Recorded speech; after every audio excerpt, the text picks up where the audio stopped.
नमस्कार विद्यार्थी मित्रांनो, आज आपण RRB ग्रुप डी ची मराठीमध्ये बॅच इंट्रोडक्शन स्टार्ट करतोय आणि याच्या पुढचे लेक्चर म्हणजे दुसरं, तिसरं, चौथं याच्यामध्ये तुम्हाला पहिल्यांदा जिओग्राफी स्टार्ट केली जाईल.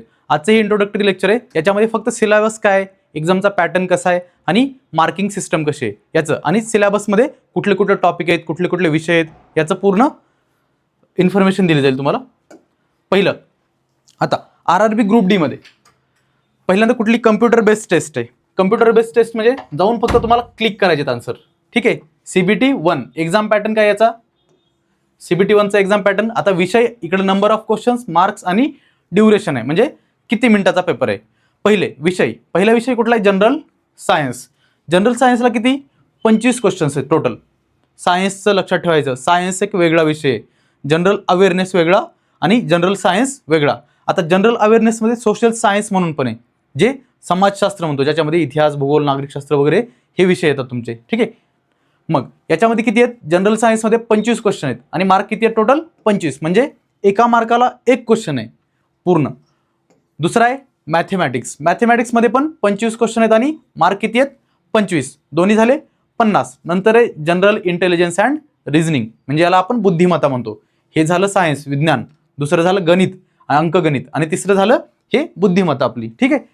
मग याला 30 मार्क आहेत. सर्वात जास्त वेटेज कशाला आहे, तुमच्या बुद्धिमत्तेला सर्वात जास्त वेटेज RRB ग्रुप डी मध्ये. आणि general awareness and current affair. General awareness म्हणजे आपलं जे JK म्हणतो ना, सामान्य ज्ञान आणि करंट अफेअर, जे घडामोडी, चालू घडामोडी म्हणतो आपण त्याला. ते चालू घडामोडीला किती 20 मिनिटं आणि 20 मार्क आहेत. ठीक आहे. सॉरी, 20 मिनिटं नाही, 20 मार्क आहेत आणि क्वेश्चन किती आहेत 20. म्हणजे आपलं वेटेज या जनरल अवेअरनेसचं, जो सब्जेक्ट माझ्याकडे आहे त्याचं किती आहे 20 क्वेश्चन आहेत आणि मार्क किती त्याचे 20. पण हा जो सब्जेक्ट आहे तो तुमचा जो रँक वगैरे डिसाईड करतो ना, हा डिसाइडिंग फॅक्टर आहे. ठीक आहे. म्हणजे बाकीचे लोक इकडे इग्नोर करतात बऱ्यापैकी. एक तर सिलेबस डिसाइडिंग फॅक्टर म्हणतो ना, म्हणजे तुमचं सिलेक्शन होणार की नाही ते ठरवणारा विषय आहे हा. कुठला, जनरल अवेअरनेस आणि करंट अफेअर्स. मग याच्यामध्ये किती, म्हणजे अवघड काही नाही, तसं इझीच आहे, म्हणजे एकदम सोपा भाग आहे. 20 मार्काला किती 20 क्वेश्चन आहेत. ठीक आहे. टोटल 100 मार्क, 100 क्वेश्चन आणि 100 मार्क आहेत याचे. सर्वात जास्त बुद्धिमत्ता, नंतर सायन्स आणि विज्ञान आणि गणित, आणि नंतर आपला जनरल अवेअरनेस, सामान्य ज्ञान आणि करंट अफेअर्स, चालू घडामोडी. हे झालं मार्किंग पॅटर्न एक्झामची. 4 सब्जेक्ट, 100 क्वेश्चन आणि 100 मार्क. आणि याचा टाईम बघा किती आहे पूर्ण या 100 प्रश्न सोडवण्यासाठी. 100 प्रश्न सोडवण्यासाठी तुम्हाला किती वेळ आहे, तर 90 मिनिटाचा वेळ आहे. फक्त आणि फक्त 90 मिनिटं, म्हणजे 1.5 तासामध्ये तुम्हाला 100 क्वेश्चन सॉल्व्ह करायचे किंवा सोडवायचे. 1.5 तास 100 मिनिटं, म्हणजे पूरक आहेत तसे. म्हणजे तुमची वेळखाऊ सब्जेक्ट कुठला आहे, वेळखाऊ विषय फक्त अंकगणित. हा वेळखाऊ सब्जेक्ट आहे. तरी पण तुम्हाला म्हणजे बेसिक क्वेश्चन विचारले जातात, एवढे काही अवघड नसतात त्याच्यामध्ये पण, म्हणजे साधे क्वेश्चन आहेत, एवढे अवघड पण आहेत. आणि हा जो आपला जनरल अवेअरनेस आणि करंट अफेअर्स दिसते ना तुम्हाला, हे तुम्हाला मॅक्सिमम 10 मिनिटांमध्ये सोडवायचे. 10 मिनिटांमध्ये, म्हणजे जे राहतात 10 मिनिट वगैरे राहतील ते तुम्हाला इकडं अंकगणितामध्ये वापरायचे. ठीक आहे. हे झालं 25, 30 आणि 20 हे मार्किंग स्कीम. आणि हे कार म्हणजे टाइम किती आहे त्या सोडवायला. पुढचं, आता हे 100 प्रश्न सोडवताना एक गोष्ट लक्षात घ्यायची, जर तुमचे प्रश्न चुकले, 3 प्रश्न चुकले, तर आलेल्या प्रश्नातून 1 मार्क, म्हणजे 1/3 निगेटिव्ह मार्किंग म्हणतो ना आपण त्याला, 1/3 निगेटिव्ह म्हणजे काय, जर तुम्ही सॉल्व्ह केले समजा 30 प्रश्न सोडविले आणि 30 प्रश्नातले तुमचे समजा 9 चुकले, 30 प्रश्नातले 9 चुकले, आले होते किती 21 प्रश्न. मग त्या 9चे 3 म्हणजे 3 प्रश्न चुकले तर आलेल्यातून 1 मार्क जाणार. म्हणजे तुमचे किती 3 त्रिक 9, म्हणजे 21 मधून अजून 3 मार्क जाणार आहेत, म्हणजे तुमचे मार्क झाले 18. लक्षात येते का. म्हणजे तुम्ही जर समजा 30 प्रश्न सोडवले,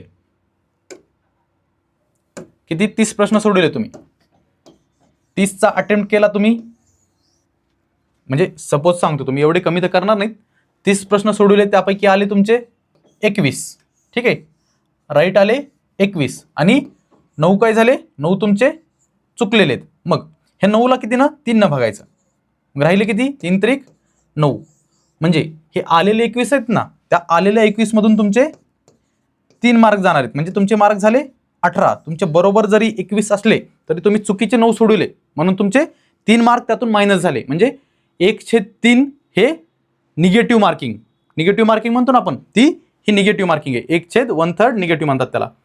मग करेक्ट आन्सरला 1 मार्क वाढणार, रॉंग आन्सरला -0.33. तेच आता सांगितलेलंच, -0.33 मार्क्स. ठीक आहे, पुढे लक्षात ठेवा फक्त हे काय 1/3 निगेटिव्ह मार्किंग आहे. आणि जर तुम्ही आन्सर केलंच नाही तर 0 मार्क्स, म्हणजे अनअटेम्प्टेड क्वेश्चन असतो, तर त्यामध्ये ना प्लस ना मायनस, हे एवढं लक्षात ठेवायचंय. पुढे काय आता सिलेबस आपला. सिलेबसमध्ये काय, पहिलं प्राचीन भारताचा इतिहास. प्राचीन भारत म्हणजे काय, जे आपण पहिल्यापासून शिकत आले, म्हणजे आदिमानव वगैरे जे होते तेव्हापासूनचं. याच्यामध्ये कुठले कुठले टॉपिक आहेत ते अभ्यासायचे आपल्याला. पहिले कालगणना. याच्यामध्ये काही टाइम म्हणजे पिरियड्स दिलेले आहेत, काही काळ दिलेले आहेत. काळ, कुठला काळ कसा होता, याच्यामध्ये कुठले शस्त्र होते, कुठले वापरले माणसानं, आदिमानवानं काय काय केलं, हे कालगणना म्हणतो. किंवा काळ कसा मोजतात, येशू ख्रिस्त जेव्हा जन्मले तेव्हा 0 इथून कन्सिडर करतात, याच्या पुढचे हे प्लसमध्ये वर्ष मोजतो आपण. ठीक आहे, येशू ख्रिस्ताच्या जन्माच्या नंतरचे वर्ष आणि याच्या पूर्वीचे वर्ष म्हणजे मायनसमध्ये. आपण बीसी म्हणतो ना. बीसी म्हणजे काय, बिफोर क्राइस्ट, म्हणजे येशू ख्रिस्ताच्या जन्माच्या पूर्वी. आणि एडी, ॲनो डोमिनी. ठीक आहे, किंवा ACE पण म्हणतात, आफ्टर कॉमन एरा. आणि याला BCE म्हणतात, बिफोर कॉमन एरा. म्हणजे जे 0 सुरू झालं ना, 0 ते आपण आता 2026 या सालामध्ये. ठीक आहे, मग या सालापासूनचं. ठीक आहे, बिफोर कॉमन एरा आणि आफ्टर कॉमन एरा. मग पहिलं कालगणना. पुढचं काय, हडप्पा संस्कृती. दुसरा टॉपिक प्राचीन भारताच्या. अभ्यासणार काय तर आपण ते पाहतो पहिल्यांदा. ठीक आहे, हडप्पा संस्कृती. हडप्पा, मोहेंजोदारो हे तर ऐकलंच असेल आपण. हडप्पा, मोहेंजोदारो हे संस्कृतीचे टाईप, म्हणजे हे जे इंडस व्हॅली सिव्हिलायझेशन म्हणतात, सिंधू घाटी सभ्यता जे म्हणतात तेच याच्यामध्ये हडप्पा संस्कृती. हडप्पा आणि मोहेंजोदारो ह्या साईट आहेत. हडप्पा संस्कृतीबाबत संकल्पना याच्यामध्ये. पुढचं सिंधू संस्कृतीचे शोधकर्ते व नगरे. मग हे सिंधू संस्कृतीचे काही काही वेगवेगळ्या साईट्स आहेत. त्या साईट, विशिष्ट साईटला त्याचे शोध कुणी केलेला आहे, ते शोधलं कुणी आणि परत जगापुढं कुणी आणलेलं आहे. पुढचं भारतातील ताम्रपाषाण युग. पुढचं वैदिक संस्कृती. नंतर जैन धर्म. पुढं बौद्ध धर्म. जैन आणि बौद्ध धर्म तर ऐकलंच असेल.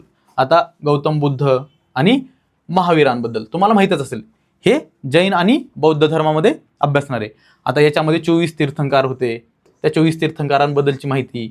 परत बौद्ध धर्मामध्ये बौद्ध धर्म सुरू कुठं झाला, परत त्याच्या 3 सभा झालत्या, याच्या 2 सभा झालत्या, यांच्या 2 सभा आणि यांच्या 3 नाही, यांच्या 4 सभा झालत्या. ठीक आहे, या 4 सभा झालेल्या, या कुठं झाल्या, त्यांचे अध्यक्ष कोण होते, हे सर्व आपण जैन बौद्ध धर्मामध्ये अभ्यासणार आहे.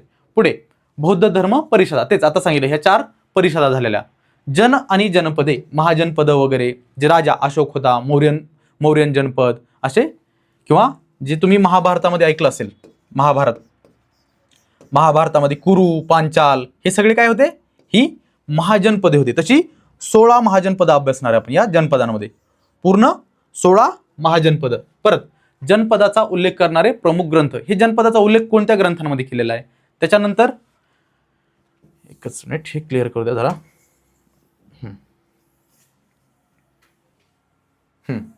आता हे सिलेबस द्यायचं कारण काय, तर हे सर्व तुम्हाला पूर्ण एका स्लाइडमध्ये कळतंय की आपण कुठल्या कुठल्या गोष्टी अभ्यासणार आहे.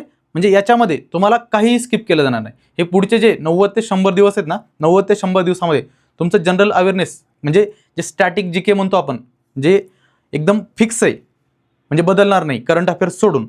मग त्याच्यामध्ये आपण काय अभ्यासणार आहे, ह्या एवढ्या गोष्टी अभ्यासणार आहे. याच्या बाहेर तुम्हाला सांगतो म्हणजे एकही क्वेश्चन जाणार नाही. जे शिकवलंय त्याच्या बाहेरचा क्वेश्चन गेला तर माझ्याकडे. ठीक आहे, एवढं लक्षात ठेवा. मग जनपदांचा उल्लेख करणारे प्रमुख ग्रंथ. पुढचं महाजनपदे, जे सांगितले 16. त्याच्यानंतर महाजनपदे व त्यांच्या काळातील नगरे. महाजनपद कुठली होती आणि त्या काळामध्ये कुठल्या नगरांचा विकास झाला, हे महाजनपद व त्यांच्या काळातील नगरे. महाजनपदे व त्यांची राजधानी. आता राजधानी म्हणजे कॅपिटल, जी आपली जशी भारत आहे भारताची राजधानी काय? भारताची राजधानी दिल्ली. ठीक आहे. तसं महाजनपद, आता समजा आपले 28 राज्य आहेत, मग 28 राज्यांची जी राज्य आहेत, आता महाराष्ट्र आहे आपला, महाराष्ट्राची राजधानी मुंबई. तसं त्या काळामध्ये वेगवेगळे जे 16 महाजनपद होते त्यांच्या राजधान्या होत्या. ठीक आहे. पुढे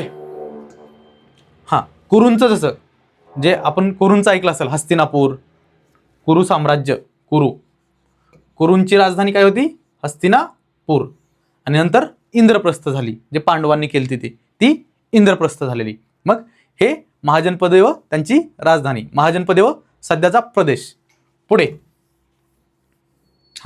मौर्यकालीन भारत, सम्राट अशोकाबद्दल तर प्रत्येकानंच ऐकलं असेल. त्यांचे जे अशोक स्तंभ आहे, अशोकाचा स्तंभ आहे, अशोक स्तंभ, त्यावरून आपलं काय घेतलेलं आहे? जे चक्र आहे ना आपल्या झेंड्यावरती, तिरंग्यावरती, ते चक्र कशावरून घेतले? त्या अशोक स्तंभावरून घेतले. ठीक आहे. पुढचं मगध साम्राज्य, त्याचं डिटेलमध्ये कुठं काय, त्यांची राजधानी कुठली होती, काय काय वेगवेगळ्या राजधान्या आहेत, म्हणजे हत्ती असणारं एक स्तंभ कुठे सापडला, शिलालेख त्यांचे कुठे, म्हणजे मोठे शिलालेख आहेत काही आणि लहानेवाले शिलालेख आहेत. ठीक आहे. हे शिलालेख कुठे मिळाले? मगध साम्राज्य. पुढचं मगध, नंतर मौर्य साम्राज्य. उत्तरेकडील प्राचीन राज्य, म्हणजे उत्तर भारतातले प्राचीन राज्य कुठली होती? नंतर इंडो ग्रीकांची सत्ता आली भारतामध्ये. ती इंडो ग्रीकांची सत्ता कधीपासून कधीपर्यंत राहिली? परत त्याच्यातले महत्त्वाचे राजे कुठले आहेत? पुन्हा त्यांचे फाउंडर, म्हणजे त्यांनी काय काय कामं केले, किंवा त्यांनी भारतामध्ये वेगळी कुठली संस्कृती रुजवली, हे सर्व आपण या इंडो ग्रीक सत्तांमध्ये अभ्यासणार आहे. नंतर गुप्त साम्राज्य. गुप्त काळामध्ये काय झालं? ठीक आहे. जी भारत हा सोन्याची चिडिया, भारत सोने की चिडिया था असं म्हणतो ना आपण ते, मग ती कशामध्ये? या गुप्त साम्राज्यामध्ये. म्हणजे तसं तर मौर्यन काळापासूनच सुरुवात झाली ती, पण गुप्त साम्राज्यामध्ये भारताचा सर्वात जास्त विकास झालेला आहे. नंतर वर्धन साम्राज्य. या गोष्टी आपण फक्त प्राचीन इतिहासात अभ्यासतोय. प्राचीन इतिहास, नंतर मध्ययुगीन येणार आहे, पुढं आधुनिक इतिहास येणार आहे. हे प्राचीन इतिहासामधले. पुढं भूगोल वेगळा आहे, परत अर्थशास्त्र वेगळे, आणि नंतर पर्यावरण वगैरे, हे पण सगळे. राज्यशास्त्र आहे, राज्यशास्त्राचा पण, आणि राज्यघटनेचा पण, आपली भारताची कॉन्स्टिट्यूशन किंवा राज्यघटना जे म्हणतो त्याचा अभ्यास करणार आहे. वर्धन साम्राज्य. नंतर सांस्कृतिक घडामोडी. सांस्कृतिक म्हणजे कल्चरल, म्हणजे इंग्रजीमध्ये कल्चरल म्हणतात त्याला, जे कल्चरल डेव्हलपमेंट, म्हणजे काही जणांना सांस्कृतिक असा शब्द ऐकण्यापेक्षा कल्चरल जरा बेटर वाटतं. ठीक आहे. मराठी नाहीत त्यांना. सांस्कृतिक घडामोडी. नंतर दक्षिणेकडील प्राचीन घराणे. दक्षिणेमध्ये कुठली प्राचीन घराणी होती? चेरा, चोला, पांड्या वगैरे हे ऐकलं असेल तुम्ही. ती प्राचीन घराणी होती दक्षिणेतली. चेर साम्राज्य, चोल साम्राज्य, पांड्य साम्राज्य, इम्पेरियल चोल. इम्पेरियल म्हणजे जे 9व्या-10व्या शतकामध्ये आले चोल साम्राज्यवाले, ते जे आपला सेंगोल आहे, आपल्या संसदेत ठेवलेला सेंगोल, ते त्या चोल साम्राज्याकडून घेतलेलं आपण. ठीक आहे. पुढचं सातवहन यांचं आपलं पैठण, जे संभाजीनगर जवळचं पैठण आहे ना, ही राजधानी होती. पैठण त्या काळामध्ये त्याला प्रतिष्ठान म्हणायचे. ही पैठण राजधानी कोणाची होती? सातवाहनाची. मग सातवाहनांच्या काळातले महत्त्वाचे राजे कुठले? ते गौतमीपुत्र सातकर्णी वगैरे पिक्चरमध्ये ऐकलं असेल तुम्ही. तर हे सातवाहन काळातलं. नंतर वाकाटक घराणं. वाकाटक घराण्याबद्दलची माहिती, त्यांचा म्हणजे हे पहिला राजा कोण होता, तर सातवाहनांचा पहिला राजा कोण होता? एक सिमुक म्हणून होता. सिमुक हा सिमुक काय होता? सातवाहनांचा पहिला राजा. आता गुप्तांचा पहिला राजा कोण? गुप्तांचा पहिला राजा श्रीगुप्त म्हणून होता. श्रीगुप्त हे असं. ठीक आहे. म्हणजे गुप्त घराणं सुरू कोण केलं? मौर्यांचा कोण होता? चंद्रगुप्त मौर्य, हे ऐकलं असेल. नंतर चंद्रगुप्त मौर्याचा मुलगा बिंदुसार, त्याचा मुलगा सम्राट अशोक. ठीक आहे. हे सर्व आपण या प्राचीन इतिहासामध्ये अभ्यासणार आहे. ठीक आहे. पुढं काय रे बाळा? पुढे वाकाटक घराणं झालं. आता बदामीचे चालुक्य. बदामी कुठे? हे कर्नाटक मधलं घराणं आहे. ठीक आहे. बदामीचं म्हणजे राजघराणं, घराणं म्हणण्यापेक्षा राजघराणं म्हणा, त्यांना राग यायचा. ठीक आहे. बदामीचं घराणं आहे हे. ओके. पुढचं पल्लव घराणं. पल्लवांनी काय केलं? त्यांचा राजा कोण होता पहिला? ठीक आहे. राष्ट्रकूटांचा राजा कोण होता? पल्लवांचा कोण होता? राष्ट्रकूटांचा कोण होता? नंतर शिलाहार घराणं. ह्या शिलाहारांनी काय कामं केलेली आहेत वगैरे, हे शिलाहार झालं. नंतर गोंड घराणं. गोंड जे मध्य प्रदेशमध्ये जी जनजाती आहे, ठीक आहे, ते गोंड घराणं. पुढचं यादव घराणं. यादव कुठे होते रे? हे संभाजीनगरमधलं जे देवगिरी किल्ला आहे ना आपला, त्या देवगिरी किल्ल्यामध्ये हे यादव घराणं आहे. ठीक आहे. पुढचं संगम साहित्य. हे सर्व जे पाहिले आपण आता, हे सगळे कुठून? पूर्ण कालगणना जे इसवी सन पूर्व, इसवी सनानंतर जे म्हणतो आपण, इसवी सन पूर्व कालखंड, इसवी सनानंतरचा कालखंड, येशू ख्रिस्तांच्या जन्मानंतरचा, त्या कालगणनेपासून ते पूर्ण संगमपर्यंत हे सर्व आपण कशात अभ्यासणार आहे? प्राचीन भारताच्या इतिहासामध्ये. हे सगळं फक्त प्राचीन भारतामध्ये. पुढे काय आहे रे? पुढे मध्ययुगीन भारत. मध्ययुगीन भारतामध्ये काय काय अभ्यासायचे? मध्ययुगीन म्हणजे प्राचीन झाला मध्ययुगीन, जे मुघल शासक होते, मुस्लिम आले आपल्याकडे, त्या शासकांबद्दल अभ्यासणार आहे. आता याच्यामध्ये कुठले कुठले घराणे आहेत मध्ययुगीन ह्याच्यामध्ये? दिल्लीची सल्तनत, दिल्ली सल्तनत घराणी. दिल्लीमध्ये कुठल्या कुठल्या सल्तनत आल्या? जे गुलाम घराणं होतं, सर्वात पहिली सुरुवात गुलाम घराण्याने केली. गुलाम घराणं. मग गुलाम घराण्याचा पहिला राजा कोण होता रे? कुतुबुद्दीन ऐबक, जे पृथ्वीराज चव्हाणांची मोहम्मद घोरी सोबत जे युद्ध झालं 1191 मध्ये. ठीक आहे, 1191 आणि नंतरचं दुसरं झालं, हे पहिलं झालं फर्स्ट. याच्यामध्ये पृथ्वीराज चव्हाण जिंकले होते. आणि दुसरं झालं 1192 मध्ये, ही दुसरं युद्ध. याच्यामध्ये पृथ्वीराज चव्हाण हरले होते. मग तिथून सुरुवात झाली ती दिल्ली सल्तनतची. तो मोहम्मद घोरी होता पहिला, 1192 ते 1206 पर्यंत. मग 1206 नंतर कोणी घेतलं? तर कुतुबुद्दीन ऐबक, जो कुतुब मिनार बांधलाय ज्यानं, तो कुतुबुद्दीन ऐबक. मग हे दिल्ली सल्तनतची सुरुवात तिथून होते. नंतर खिलजी आला, म्हणजे हेच घराणं, गुलाम घराणं, ज्यानं कुतुबुद्दीन ऐबकनं सुरुवात केली. पहिलं घराणं गुलाम घराणं. दुसरं कुठलंय? खिलजी घराणं. गुलाम झालं, कुतुबुद्दीन ऐबक, खिलजी घराणं, जलालुद्दीन खिलजीने सुरुवात केलं. नंतर तुगलक घराणं. तुगलक कोण सुरू केलं रे? माहितीये का? याचा होता घियासुद्दीन तुगलक. घियासुद्दीन तुगलक यानं सुरुवात केली या तुगलक घराण्याची. ठीक आहे. पुढचं सईद घराणं. हा होता खिजर खान यानं सुरुवात केली. म्हणजे थोडक्यामध्ये यांचे म्हणजे उद्गाते किंवा यांचे निर्माते कोण आहेत या घराण्याचे हे विचारलं जातं. सय्यद घराण्याचा कोण? खिजर खान. यांचा कोण? घियासुद्दीन तुगलक घराण्याचा. तुम्ही तुगलक ऐकलं असेल बघा, ज्यानं इकडं आपल्या संभाजीनगरमध्ये कॅपिटल, त्याची राजधानी शिफ्ट केली दिल्लीवरून कुठं आणली होती? दौलताबाद केली. ठीक आहे. तो होता तुगलक घराण्याचा दुसरा राजा. कोणाच्या नंतर? घियासुद्दीन तुगलकच्या नंतर. पुढचं लोधी घराणं. लोधी नंतर आहे गुलाम घराण्यातील महत्वाचे शासक. नंतर खिलजी घराण्यातील महत्वाचे शासक. विजयनगर साम्राज्य. कृष्णदेवराया ऐकलं असेल. कृष्णदेवराया कुठल्या डायनेस्टीमध्ये होते? कुठल्या राजघराण्यातले होते? तर त्यांची 4 घराणी होती. ठीक आहे. संगम, सलुवा, तुलुवा आणि आराविडू ही 4 घराणी होती. कशामध्ये? या विजयनगर साम्राज्याची. मग जे कृष्णदेवराया माहितीत सगळ्यांना आपल्याला, जे तेनालीरामा आणि कृष्णदेवराया त्यांची गोष्ट आहे ना, ते कुठल्या घराण्यातले आहेत? हे आहेत तुलुवा घराण्यातले. तुलू लक्षात ठेवायचं.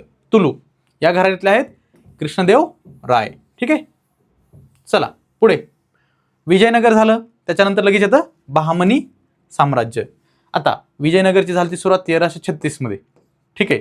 आणि बहामनीची सुरुवात झाली 1348 मध्ये. म्हणजे हे पॅरलली म्हणजे सोबत चालणारी घराणी आहेत. ठीक आहे. नंतर मुघल साम्राज्याचे शासक. मुघल साम्राज्य कोणी सुरू केलं? बाबरने जे सुरू केलं कधी? 1526 मध्ये झालं पहिलं पानिपतचं युद्ध. पहिल्या पानिपतच्या युद्धामध्ये बाबरनं या मुघल साम्राज्याची सुरुवात केलेली. पुढचं महत्वाचे मुघल शासक कोण कोण आहेत याच्यामध्ये? जसं अकबर आहे, परत शहाजहान आहे, हे सगळे काय महत्वाचे मुघल शासक आहेत. ठीक आहे. हा महत्वाचे मुघल शासक. त्याच्यामध्ये आता मध्ययुगीन भारतामध्ये काही महत्वाचे ग्रंथ आणि त्याचे लेखक पण पाहणार आहे. आपले छत्रपती शिवाजी महाराजांबद्दल पण आपण, हे छत्रपती शिवाजी महाराज यांच्याबद्दल पण आपण या मध्ययुगीन इतिहासामध्ये अभ्यासणार आहे. दुसरे राजे आपले छत्रपती संभाजी महाराज. त्याच्यानंतर भक्ती चळवळ, जे आपलं विठ्ठलाची भक्ती वगैरे करतो ना, भक्ती चळवळ आणि त्याचा अर्थ आणि स्वरूप. भक्ती चळवळ, त्याचा अर्थ आणि स्वरूप आणि संकीर्ण इतिहास, याचं पूर्ण संकीर्ण भाग, हे सगळं आपण अभ्यासणार आहे मध्ययुगीन भारताच्या इतिहासामध्ये. त्याच्यानंतर भारताची कला आणि संस्कृती. आता एवढा इतिहास अभ्यासतोय, त्याच्यामध्ये काहीतरी कला वगैरे म्हणतात ना, अकबर या राजांनी काय केलं, काही म्हणजे मंदिरं बांधली किंवा काही स्ट्रक्चर कुठले निर्माण केले, नवीन नवीन वास्तू तयार केल्या, काही आपलं जे आपल्या संस्कृतीला धरून चालणारे काही कला गुण वगैरे जे ज्यांना या राजांनी सपोर्ट केला, त्या सर्व गोष्टी या भारताच्या कला आणि संस्कृतीमध्ये येतात. मग त्याच्यामध्ये पहिलं सिंधू संस्कृतीतली वास्तुकला. सिंधू संस्कृती होती आपली, जी इंडस व्हॅली सिव्हिलायझेशन म्हणतात इंग्लिशमध्ये. त्या सिंधू, हरप्पा, मोहेंजोदारो, ती हरप्पन संस्कृती. ठीक आहे. मग त्या सिंधू संस्कृतीमधली वास्तुकला काय आहे? परत मौर्य काळामध्ये कुठली वास्तुकला उदयास आली किंवा तयार झाली? नंतर शुंग आणि कण्व काळातील वास्तुकला. बौद्ध स्थापत्याचे प्रकार, चैत्य आणि विहार. आता चैत्य काय असतंय? चैत्यामध्ये असतं जे जिथं प्रार्थना, बुद्ध भिक्षू वगैरे प्रार्थना करतात, ते झाले चैत्य. आणि विहार असतात जिथे हे बौद्ध भिक्खू राहतात. विहार म्हणजे राहण्याचं ठिकाण, आणि चैत्यामध्ये तिथे प्रार्थना करतात. पुढचं काय? गुप्त काळातील वास्तुकला. गुप्त काळामध्ये कुठली वास्तुकला होती वगैरे हे आपण या भारताच्या कला आणि संस्कृतीमध्ये. नंतर हिंदू, इस्लामी आणि मुघल काळातली वास्तुशैली. नंतर मंदिर शैली. आता मंदिर शैलीमध्ये पण भरपूर आहेत. ठीक आहे. मंदिर शैलीमध्ये पण भरपूर गोष्टी आहेत. एक मिनिट. हां, मंदिर शैली. त्याच्यामध्ये मंदिर शैलीमध्ये कुठले कुठले आहेत? नागर शैली आहे. ठीक आहे. वेसर शैली आहे या मंदिर शैलीमध्ये. आणि एक द्राविड शैलीची मंदिर आहेत. ठीक आहे. या मंदिर शैलीमध्ये किती? 3 आहेत. एक आहे नागर, दुसरं द्राविड, आणि तिसरं वासर शैली किंवा वेसर शैली म्हणतात त्याला. नागर कुठे आहे? तर उत्तर भारतामध्ये ही नागर शैली फार प्रचलित आहे. म्हणजे ते चबुत्र्यावर, जे आपला पाया म्हणतो ना, पाया उंच करतात त्याचा आणि त्यावरती मंदिर बांधतात. ही झालं नागर शैलीचं वैशिष्ट्य. द्रविड शैलीमध्ये काय? तर पूर्ण जमिनीलगतच असतात. म्हणजे समुद्राच्या पातळीसोबतच, म्हणजे एकदम जमिनीला टेकूनच मंदिर बांधलेलं असतात. आपल्याकडे इकडं नागर शैलीमध्ये काय करतात? पहिल्यांदा एक प्लॅटफॉर्म तयार करतात किंवा पाया तयार करतात, आणि पायावरती पूर्ण, जसं आपलं राम मंदिर बांधलेलं आहे, त्या राम मंदिर कशात आहे? या नागर शैलीमध्ये. द्राविड शैलीतली मंदिरं कशी आहेत? एकदम जमिनीलगत आहेत. आणि पुढचं काय? वेसर शैली. वेसर शैलीतलं कसं आहे? दोन्हीचा ब्लेंड आहे, म्हणजे दोन्हीचं मिक्स केलं. नागर आणि द्रविडचं. द्रविड कुठं होते? दक्षिण भारतामध्ये. नागर कुठं होते? उत्तर भारतामध्ये. आणि वेसर कुठे आहेत? आपल्या कर्नाटक आणि महाराष्ट्राच्या बॉर्डरला म्हणू शकता तुम्ही. या कर्नाटक महाराष्ट्राच्या बॉर्डरला तुम्हाला वेसर किंवा वासर शैली अभ्यासायला मिळते किंवा मंदिर शैली मिळते तिथे. म्हणजे वेगवेगळ्या टाईपचं बघितलं का? मंदिरं पण वेगवेगळ्या टाईपचे आहेत. तुम्हाला पाहून आता माहित नसेल की कुठल्या स्टाईलमध्ये मंदिर आहे, पण आता पाहिल्यानंतर एकदा अभ्यासला ना तुम्हाला कळेल. हे मंदिराकडे बघितल्या लक्षात आलं पाहिजे हे कुठल्या स्टाईलमध्ये? नागर शैली. आता नागर शैलीमध्ये कसं असतं? त्यांचा जो कळस असतो ना, कळस असा त्रिकोणी असतो. ठीक आहे. आणि जे द्राविड शैली ना, द्राविड शैलीमध्ये असा पसरट कळस असतो. तुम्ही साऊथ इंडियाच्या पिक्चरमध्ये पाहिलं असेल बघा, असा पसरट कळस असतो. असा त्रिकोणी असला की तो म्हणायचा नागर शैलीतला, आणि असा पसरट असला, पसरट म्हणायचं लगेच द्राविड शैलीतला. आणि वासरमध्ये काय? तर ना पसरट ना त्रिकोणी, एकदम लहान कळस असतो. ठीक आहे. एकदम लहान. आपलं गावाकडे जे मंदिरं असतात, मसोबाचे वगैरे मंदिरं, त्यात छोटा कळस असतो बघा. ते छोटा कळस म्हणजेच काय? वासर शैलीची मंदिरं. भारतीय शिल्पकला. त्याच्यामध्ये भारतातली शिल्पकला काय फेमस आहे? तुम्ही अजिंठ्याच्या वेरूळच्या लेण्या पाहिल्या असतील बघा. त्या अजिंठ्याच्या वेरूळच्या लेण्यामध्ये तुम्हाला खूप म्हणजे मस्त अशी शिल्पकला पाहायला मिळते. ठीक आहे. सिंधू संस्कृतीतील शिल्पकला, जे इंडस व्हॅली सिव्हिलायझेशन किंवा सिंधू संस्कृती होतं, सिंधू घाटी सभ्यता, त्याच्यामध्ये जी शिल्पकला उदयास आली. मोदीजींसारखा एक स्टॅच्यू आहे, पाहिला असेल, मोदीजीसारखा दिसतो, दाढीवाला माणूस. त्याला ते सिंधू संस्कृतीतला एक महंत मानतात, प्रिस्ट. ठीक आहे. सिंधू संस्कृतीमधला एक महंत मानतात. ते सिंधू संस्कृतीतली शिल्पकला पाहायला मिळते. मौर्य काळातील शिल्पकला. मौर्य काळामध्ये कुठली शिल्पकला उदयास आली? नंतर कुशाण काळ. कुशाण काळामधली शिल्पकला. गुप्त काळामधली शिल्पकला. भारतातली चित्रकला. चित्रकला कशी फेमस झाली भारतामध्ये? राजा रवी वर्मा वगैरे ऐकलं असेल, त्यांच्या पेंटिंग, हे सगळं. आता लिओनार्डो डा विंची, पिकासो वगैरे हे त्यांचे चित्र होते. लिओनार्डो ते कुठं होते? युरोपात होते. आपल्याकडे काय? राजा रवी वर्मा हे फेमस. मग भारतीय चित्रकला. भारतात चित्रकला अजून कुठं पाहायला मिळते? अजिंठ्याच्या लेण्या. अजिंठ्याच्या लेण्यामध्ये कुठं? तर त्याच्या भिंतीवरती. त्याला भित्तीचित्र म्हणतो. मग भित्तीचित्र त्याला म्युराल्स, इंग्रजीमध्ये म्युराल्स म्हणतात. ठीक आहे. अजिंठ्याच्या लेण्यामध्ये पाहायला मिळतात म्युराल्स. ठीक आहे. भित्तीचित्र म्हणजे भिंतीवर काढलेली चित्र. हे कुठं? अजिंठ्याच्या लेण्यामध्ये. ती भारतीय चित्रकला आहे. म्हणजे कळतंय का तुम्हाला? 1500 वर्ष जुनी ती. म्हणजे अजिंठ्याच्या लेण्या बांधायला सुरुवात झाली तर 4थ्या शतकामध्ये, 4थ्या-3ऱ्या शतकामध्ये बांधायला सुरुवात झाली अजिंठ्याच्या लेण्या. मग ती चित्रकला आपल्याकडं तेव्हापासून आहे. राजा रवी वर्मा तर आता रिसेंटली आलेले आहेत. नंतर भारतीय संगीत. भारतात संगीताचं खूप मोठं एक इतिहास आहे आपल्या भारताच्या संगीताला. तर ते संगीताबद्दल पण आपण भारताच्या या सिलेबसमध्ये पूर्ण अभ्यासणार आहे. ठीक आहे. लक्षात ठेवायचं आहे, हे फक्त इंट्रोडक्शन आहे सिलेबसचं. पुढं डिटेलमध्ये आपण त्याचा अभ्यास करणार आहे सगळ्या सिलेबसचा. ठीक आहे. आता पुढचा, आता इतिहासच सुरू आहे. प्राचीन झाला, मध्ययुगीन झाला, आणि कला आणि संस्कृती झालं. आता आधुनिक भारताचा इतिहास. आधुनिक भारतामध्ये काय, मग युरोपीय सत्तांचे आगमन. युरोपीय आपल्या भारतामध्ये कसे आले, त्यांचं आगमन कसं झालं, पहिल्यांदा कोण आलं, नंतर कोण आलं, त्यासाठी एक PDEDF सिक्वेन्स लक्षात ठेवायचा. युरोपियन कसे आले, PDEDF. ते म्हणतात ना ED सर्वांच्या मागे लागते, तसं PDF तर माहिती, PDF फाईल असते. तर पहिल्यांदा सर्वात कोण आले, पोर्तुगीज. नंतर कोण आलं, डच. नंतर कोण आलं, इंग्लिश. नंतर कोण आलं, डेन्स. डेन्स. नंतर कोण आलं, फ्रेंच. पोर्तुगीजांचा वास्को द गामा तर ऐकलंच असेल. वास्को द गामा आलता सर्वात पहिल्यांदा. कधी आलता, 1498 मध्ये. ठीक आहे, हा वास्को द गामा पोर्तुगीजांचा एक रूलर. मग पोर्तुगीजांचा हा आलता. मग त्याच्यानंतर कोण आलं, डच आले. नंतर इंग्रजांनंतर कोण आले, डेन्स. हे कुठले होते, डेन्मार्कचे. ठीक आहे, हे होते डेन्मार्कचे. नंतर आले फ्रेंच, कुठून, फ्रान्सवरून. हे झाला सिक्वेन्स कुठला, PDEDF. 1498ला सुरुवात झाली. हे युरोपीय सत्तांचे आगमन. दुसरं काय याच्यामध्ये, ब्रिटिशांच्या साम्राज्य विस्तार. ब्रिटिशांनी भारतामध्ये कसं साम्राज्य त्यांचं वाढवलं. नंतर भारतातील गुलाम बादशाह, भारतामध्ये भारतातील मुघल बादशाह, भारतातील मुघल बादशाह. ठीक आहे, म्हणजे औरंगजेबाच्या नंतर, औरंगजेब 1707 मध्ये मेला. औरंगजेब मेल्यानंतर जे मुघल बादशाह राहिले, ते मुघल बादशाह पण कुठे येतात, जरा आधुनिक भारतामध्ये येतात. पुढचं, बंगालचे नवाब कोण कोण होते. बंगाल, सिराजुद्दौला ऐकलं असेल. 1757ला काय झालं, प्लासीचं युद्ध झालं. 1757ला प्लासी. ठीक आहे, तो सिराजुद्दौला, तो बंगालचा एक नवाब होता. त्याच्यामध्ये मग त्यांच्यासाठी काही युद्ध झालते, ते बंगालच्या नवाबांसाठी. ते डिटेलमध्ये बसणार आहे पुढे आपण. ठीक आहे, 1857च्या उठावापूर्वीचे शेतकरी उठाव. 1857च्या पूर्वी शेतकऱ्यांनी कुठले कुठले उठाव केले. शेतकऱ्यांची हालत ब्रिटिश आल्यानंतर खूप हालाकीची झाली. मग त्याच्यामध्ये काय केलं, शेतकऱ्यांनी खूप सारे उठाव केलेले. मग ते उठाव कुठले कुठले केले ते. नंतर आदिवासी लोकांमध्ये काय करायचे, आदिवासींकडे काय होतं, खूप सारं जंगलामधलं, म्हणजे आपण जे नैसर्गिक खनिज संपत्ती म्हणतो ना, ती खनिज संपत्ती कुठं होती, आदिवासी जंगलामध्ये. मग ते खनिज काढण्यासाठी कोणी प्रयत्न केला, आता सध्या पण तेच सुरू आहे, जे आपल्याकडे म्हणतो ना, जे नक्षलवाद वगैरे सुरू आहे.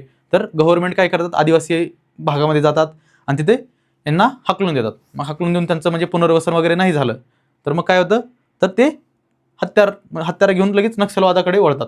मग ते जरा थोडं त्यांच्या रिडेव्हलपमेंटसाठी, म्हणजे त्यांच्या व्यवस्थित निर्वासन करायचं, ह्याच्यासाठी प्रयत्न केले पाहिजेत गव्हर्नमेंटनं. मग हे आदिवासी उठाव, मग ब्रिटिशांनी पण तेच केलं. ब्रिटिशांनी आदिवासींकडचं सगळी संपत्ती लुटून खाल्ली होती, त्याच्यामुळे हे आदिवासींचे उठाव झाले. त्याच्या अगोदर शेतकऱ्यांचे उठाव. नंतर काय झालं, 1857च्या उठावाची पार्श्वभूमी. 1857चा उठाव काय झाला आणि त्याची कारणं काय. नंतर 1857च्या उठावाची कारणं, पार्श्वभूमी म्हणजे सुरुवात. ठीक आहे, नंतर त्याची कारणं 1857च्या उठावाची, आणि 1857च्या उठावासंबंधी पुस्तकं कोण कोण लिहिली, ती पुस्तकं. ठीक आहे, हे तिन्ही 1857. मग 1857च्या उठावाचा घटनाक्रम काय काय झालं, सर्वात पहिल्यांदा कुठं झालं सुरुवात, नंतर काय झालं, हे सर्व घटनाक्रम त्याचा. 1857च्या उठावाचे विमोळ करणारे अधिकारी, त्याच्यामध्ये कुठल्या कुठल्या अधिकाऱ्यांनी 1857चा उठाव उलथवून लावला होता. ठीक आहे, हे अधिकारी, आणि त्यांच्या नावावरच काय केलं, आपल्या अंदमान निकोबारची बेटं दिलते, हॅवलॉक आयलँड वगैरे, ही सगळी आता या सरकारनं चेंज केलेत. एवढ्या म्हणजे 70 वर्षानंतर जे 1857 म्हणजे आपल्या स्वातंत्र्यासाठी जे उठाव केला आपल्या लोकांनी, तर ते उठाव थांबवण्यासाठी ज्या अधिकाऱ्यांनी प्रयत्न केले ते म्हणजे थोपवून लावला होता किंवा उलथवून लावला होता, त्या अधिकाऱ्याचे नाव कुठे दिले, ते आपल्या अंदमान निकोबारच्या बेटांना.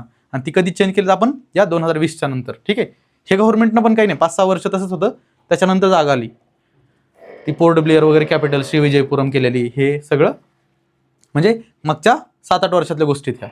ठीक आहे, चला 1857च्या अपयशाचे कारण. मग या उठाव झाला, मग त्याचं अपयश कशामुळे आलं, मग उठावाचे परिणाम काय झाले 1857च्या. नंतर राणीचा जाहीरनामा, 1858ला राणीचा एक जाहीरनामा आलेला आहे. पुढे 1857च्या उठावाबद्दलची मतं काय आहेत लोकांची. सर सईद अहमद खान म्हटले, हा मुस्लिमांना म्हणजे बाजूला काढण्यासाठीचा उठाव होता वगैरे, असं काही काही लोकांनी असे म्हणजे ही कारणं दिलेली. नंतर भारतीय प्रबोधन, भारतामध्ये प्रबोधन कसे झाले, म्हणजे सामाजिक बदल वगैरे, हे भारतातल्या प्रबोधनकार म्हणजे जे समाजसुधारक वगैरे, समाजामध्ये जे बदल घडवून आणतात त्याला काय म्हणतात, भारताचं प्रबोधन. मग याच्यामध्ये कोण कोण आहेत, समाजसुधारक राजाराम मोहन रॉय, मग यांचीच आहे एक आत्मीय सभा यांनी कधी सुरू केली ती 1815 मध्ये आत्मीय सभा सुरू झाली. मग त्या आत्मीय सभेचं पुढं काय झालं, ब्रह्मो समाजामध्ये रूपांतर झालं राजाराम मोहन राय यांचं. नंतर स्वामी दयानंद सरस्वती यांनी काय केलं, आर्य समाजाची सुरुवात केली. हेच यांचा आर्य समाज, स्वामी दयानंद सरस्वती. नंतर विवेकानंद, जे रामकृष्ण परमहंस वगैरे होते, परमहंस रामकृष्ण परमहंसांचं, ठीक आहे, यांचं रामकृष्ण मिशन विवेकानंदांनी रामकृष्ण मिशन बेलूर मठाला सुरू केलं बंगालमध्ये. ठीक आहे, मग हे विवेकानंदचं रामकृष्ण मिशन वगैरे हे आपल्याला अभ्यासायचे त्याच्यामध्ये. नंतर प्रार्थना समाज आहे, प्रार्थना समाजामध्ये दादोबा पांडुरंग वगैरे हे आपले महाराष्ट्राचे समाजसुधारक हे प्रार्थना समाजामध्ये. मानव धर्म सभा, परमहंस सभा, पुढचं भारत सेवक समाज, सत्यशोधक समाज, सत्यशोधक आहे, ठीक आहे, सत्यमोक्षक नाही, सत्यशोधक, सत्यशोधक समाज आपले जे सावित्रीबाई फुले महात्मा फुले त्यांचा सत्यशोधक समाज कधी सुरू झाला, 1872 मध्ये. ठीक आहे, हे लक्षात ठेवायच्यात गोष्टी, म्हणजे याच्यावरतीच म्हणजे जे येणार आहेत ना प्रश्न ते सोपेच असणार आहेत. मग तेच फक्त सोपे प्रश्न चुकायला नाही पाहिजेत. तुम्हाला 10 मिनिटामध्ये हे 20 प्रश्न झाले पाहिजेत आणि बाकीचा वेळ तुम्ही दुसऱ्या विषयाला वापरला पाहिजे. एवढं सोपं असतंय. म्हणजे जनरल अवेअरनेस म्हणजे हे सामान्य ज्ञान वगैरे एवढं काही अवघड भाग नाही. तुम्ही बुगबाऊ करून बसतात. ठीक आहे, एवढं केलं, एवढे जर लेक्चर केलं, 90-100 लेक्चर आहेत, एक म्हणजे 45 मिनिट ते 1 तासामध्ये असतील. एवढे जरी लेक्चर केले तुम्ही तरी एवढं म्हणजे पूरक आहे तुम्हाला. सत्यशोधक समाज, सत्यशोधक समाज महात्मा फुल्यांनी सुरू केला. थिओसॉफिकल सोसायटी, परत नारायण गुरु, पेरियार स्वामी, म्हणजे हे साऊथ इंडियामधले हे दोन, नारायण गुरु आणि पेरियार रामस्वामी नाईकर यांची जी चळवळ होती. नंतर वहाबी आंदोलन झालं. वहाबी आंदोलन मग एक एल्जिन म्हणून होता, त्यानं 1862 मध्ये हे वहाबी आंदोलन उलथवून टाकलं होतं. ठीक आहे, सर सईद अहमद खान मुस्लिमांची अलीगड मुस्लिम युनिव्हर्सिटी यांनी सुरू केली ती, आणि यांनी काय केलं, एकदम क्रिटिसाइज करणं म्हणतो ना आपण, ते क्रिटिसाइज केलं. कुणी केलं, हे सर सईद अहमद खानने. कशाला क्रिटिसाइज केलं, 1857चा उठाव, म्हणजे हा उठाव मुस्लिमांना बाजूला काढण्यासाठी होता असं हे सर सईद अहमद खान म्हटले होते. धर्म सुधारणा चळवळ, धर्म सुधारण्यासाठी कुठल्या चळवळी झाल्या त्या पण याच्यामध्ये. हे संपलं नाही. आधुनिक भारत म्हणजे खूप मोठा आहे. मग हे सुरुवात आहे आधुनिक भारताची. हे पहिलं पान आहे फक्त. पुढचं राष्ट्रीय सभेच्या स्थापनेची पार्श्वभूमी, राष्ट्रीय सभा. मग राष्ट्रीय सभा काय, इंडियन नॅशनल काँग्रेस 1885 मध्ये स्थापन झालं. 1885 मध्ये स्थापन झालं. मग राष्ट्रीय सभा कुठं कुठं झाल्या. नंतर जहाल मवाळ, जहाल म्हणजे काय, तर जहाल म्हणजे एकदम हिंसा करणारे, म्हणजे हिंसा म्हणजे ब्रिटिशांना काय करायचं, डायरेक्ट गोळ्या घालून मारायचं आणि बाजूला काढायचे, म्हणजे पळवून लावायचं, हे जहाल झाले. मवाळ काय, ब्रिटिशांना शांततेच्या मार्गाने सांगायचं, म्हणजे गांधीजी, हे मवाळ. ठीक आहे, मग जहाल आणि मवाळमध्ये काही भेदभाव म्हणजे फरक निर्माण झाले. मग ते 1907 मध्ये एक सुरतचं अधिवेशन झालं. मग त्या सुरतच्या अधिवेशनामध्ये काय झालं, सुरतचं अधिवेशन. मग त्या सुरतच्या अधिवेशनात काय झालं, सुरतच्या अधिवेशनामध्ये जहाल आणि मावळवाद्यांमध्ये एक दरी निर्माण झाली. ठीक आहे, मग त्याला काय म्हणतात, सुरतमध्ये निर्माण झालेली दरी. सुरतचं अधिवेशन दिले बघा इथं. ठीक आहे, सुरतचं अधिवेशन. ठीक आहे, त्याच्यामध्ये जहाल आणि मवाळ वेगवेगळे झाले. पुढे दादाभाई नौरोजींनी म्हणजे जवाहरलाल नेहरू आणि दादाभाई नौरोजींनी काय, राष्ट्रीय सभा 3 वेळाचे अध्यक्ष ते 3 वेळा राहिलेले. म्हणजे सर्वात पहिले अध्यक्ष WC बॅनर्जी वगैरे विचारतात. नंतर कोण होतं, नंतर 2 नंबरचे होते दादाभाई नौरोजी. ठीक आहे, 1886 ला. नंतर फिरोजशाह मेहता, त्यांच्याबद्दल माहिती. नामदार गोपाळकृष्ण गोखले, अर्थशास्त्र, आपले जे अर्थशास्त्राचे गाडे अभ्यासक होते गोपाळकृष्ण गोखले, त्यांच्याबद्दल. नंतर परत ते गोखले झालं. महादेव गोविंद रानडे, हे मिसप्रिंट आहे. ठीक आहे, चला ठीक आहे, ओके. महादेव गोविंद रानडे, गांधीजी, महात्मा गांधीजी भारतामध्ये आले. त्यानंतर त्यांनी कसं एकदम कलाटणी दिली आपल्या भारताला, की जे समाज सुधारणा किंवा जे आंदोलनं फक्त वरच्या अप्पर क्लासमधून, अप्पर मिडल क्लास आणि अप्पर मिडल म्हणजे जे सुशिक्षित लोक होते त्यांच्यापुरतंच मर्यादित होतं. मग तळागाळात पोहोचायचं काम कोणी केलं, म्हणजे मासेस म्हणतो ना, गरीब लोकांपर्यंत, ते या महात्मा गांधीजींनी पोहोचायचं काम केलं. ठीक आहे, म्हणजे पहिल्यांदा त्यांनी काय केलं, पहिल्यांदा फिरले होते ते भारत अख्खा. पहिल्यांदा भारत फिरून झाला त्यांचा, आणि भारत फिरल्यानंतर कळलं की भारतामध्ये किती गरिबी आहे, मग किती लोकांच्या हालापेष्टेत राहतात, किती दारिद्र्य आहे. मग हे सगळं पाहून त्यांनी वस्त्रत्याग केला पहिल्यांदा. लोकांनाच घालायला नाही, तर मी आता समाज सुधारणा करायला निघलोय तर मीच का घालू. मग हे सगळं गांधीजींनी जेव्हा स्वतःहून जवळ जाऊन पाहिलं की यांच्या एवढ्या म्हणजे परेशानी किंवा एवढ्या म्हणजे कष्ट सहन करत राहतात लोक, मग त्याच्यानंतर महात्मा गांधींनी हे सर्व अभ्यास करून सुरुवात केली आपल्या स्वातंत्र्याच्या चळवळीला. लोकमान्य टिळकांबद्दलची माहिती, नंतर काँग्रेसची अधिवेशनं कुठं कुठं झाली, नंतर बंगालची फाळणी कशी केली कर्जननं 1905 मध्ये बंगालची फाळणी केली, मग त्याचा विरोध कसा केला जवाहरलाल आणि मावळवाद्यांनी, आणि स्वदेशी आंदोलन वगैरे या 1905च्या बंगालच्या फाळणीनंतर झालं. वंगभंग चळवळ, त्याच्यानंतर सुरतचं अधिवेशन, मुस्लिम लीगची स्थापना, 1906 मध्ये मुस्लिम लीगची स्थापना झाली. ठीक आहे, ते बंगालची फाळणी झाली, मग बंगाल वेगळा मुस्लिम प्रांत केला आणि मुस्लिम प्रांत केल्यानंतर बंगालची फाळणी मान्य होती मुस्लिम लीगला. मुस्लिम लीगनं प्रयत्न केले. 1909ला काय झालं तर मग मुस्लिमांना वेगळं जे व्हाईसरॉयलची जी काउन्सिल होती त्याच्यावरती मुस्लिमांना एक पद दिलं होतं. ठीक आहे, नंतर 1909चा कायदा, 1909ला ज्याला मोर्ले मिंटोचा कायदा म्हणतात. मोर्ले होता आणि दुसरा होता मिंटो. मोर्ले मिंटोचा कायदा. 1909च्या कायद्यालाच अजून काय म्हणतात? मोर्ले मिंटो यांचा कायदा. ठीक आहे, मोर्ले मिंटोचा कायदा. पुढचं काय? लखनौ करार. लखनौचा करार. या लखनौ करारामध्ये काय झालं? लखनौ करार काय झाला? 1916ला लखनौ करार. ठीक आहे, या लखनौ करारामध्ये काय झालं? मुस्लिम लीग वगैरे जहाल मवाळ सगळे एकत्र झाले या लखनौ करारामध्ये. पुढची आहे home rule league, home rule चळवळ. होम रूल चळवळ कोणी कोणी सुरू केली? एक होते लोकमान्य टिळक आणि दुसऱ्या होत्या ॲनी बेसंट.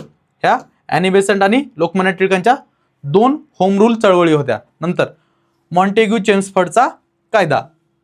जसा मोर्ले मिंटोचा कायदा होता 1909चा, तसा मॉन्टेग्यू आणि चेम्सफोर्ड हा होता व्हाईसरॉय आणि हा होता सेक्रेटरी आपल्या भारताचा. ठीक आहे, मग मॉन्टेग्यू चेम्सफोर्डचा कायदा कधी? 1919 मध्ये आला. पुढचे गांधीजींनी जे सत्याग्रह केले ते सत्याग्रह. पुढचं चंपारण सत्याग्रह. चंपारण्यामध्ये सत्याग्रह केला. खेड्याचा सत्याग्रह. अहमदाबादचा कामगार लढा गांधीजींनीच केलेला, कामगार लढा अहमदाबादचा. त्याच्यामध्ये वल्लभभाई पटेल पण होते. रौलट कायद्याविरुद्ध सत्याग्रह कसा केला आणि रौलट कायद्याचं झालं नंतर जे जालियनवाला बाग हत्याकांड झालं ना, ते रौलट कायद्याचा विरोध केल्यानंतरच ते जालियनवाला बाग हत्याकांड झालं होतं. पुढचे खिलाफत चळवळ. मग एवढे लोक मारले त्याच्यामुळं गांधीजींनी काय केलं? एक खिलाफत चळवळ सुरू केली. नंतर असहकार चळवळ, असहकार आंदोलन. ठीक आहे, हे सगळं ब्रिटिशांना हाकलून देण्यासाठी होतं. स्वराज्य पक्षाची स्थापना केली. कोणी केली ही स्वराज्य पक्षाची स्थापना? जवाहरलाल नेहरूंचे वडील मोतीलाल नेहरू आणि चित्तरंजन दास म्हणून होते, CR दास. त्यांनी काय केलं? स्वराज्य पक्षाची स्थापना केली.